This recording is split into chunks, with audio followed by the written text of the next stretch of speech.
మాట చెప్పండి, దేవుడు నాకు తోడై ఉన్నాడు. ఎక్కడికి వెళ్ళండి, దేవుడు నాకు తోడై ఉన్నాడు. ఏ ఇంటికి వెళ్ళండి, దేవుడు నాకు తోడై ఉన్నాడు. ఏ పనిలోకి వెళ్ళండి, దేవుడు నాకు తోడై ఉన్నాడు.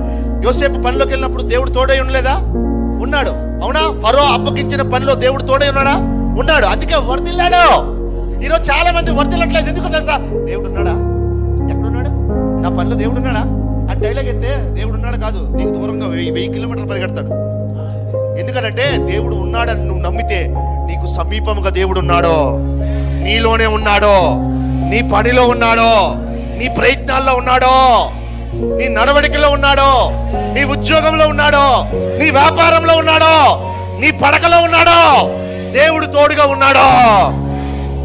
దేవుడు తోడుగా ఉంటే అబ్రహాము వర్ధిల్లాడు, ఇస్సాకు వర్ధిల్లాడు, యాకోబు వర్ధిల్లాడు.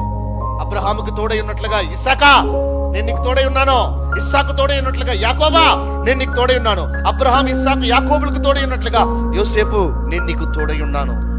ఈరోజు అదే దేవుడు నీకు తోడై ఉన్నాడు. అక్కడికి వెళ్తే బ్రదర్ నాకు ఎందుకో భయం వేసేస్తుంది బ్రదర్, అమ్మో అమ్మో అమ్మో అమ్మో ఎందుకు భయం అవుతా? దేవుడు నీకు తోడై ఉండగా దెయ్యాలు వెళ్ళగొడతావు. దేవుడు నీకు తోడై ఉండగా రోగులను స్వస్థపరుస్తావు. దేవుడు నీకు తోడై ఉండగా మృతులను సజీవులుగా చేస్తావు. దేవుడు నీకు తోడై ఉండగా సంఖ్యలు తెంపబడతాయి. దేవుడు నీకు తోడై ఉండగా బంధకాలు తెంపబడును గాక.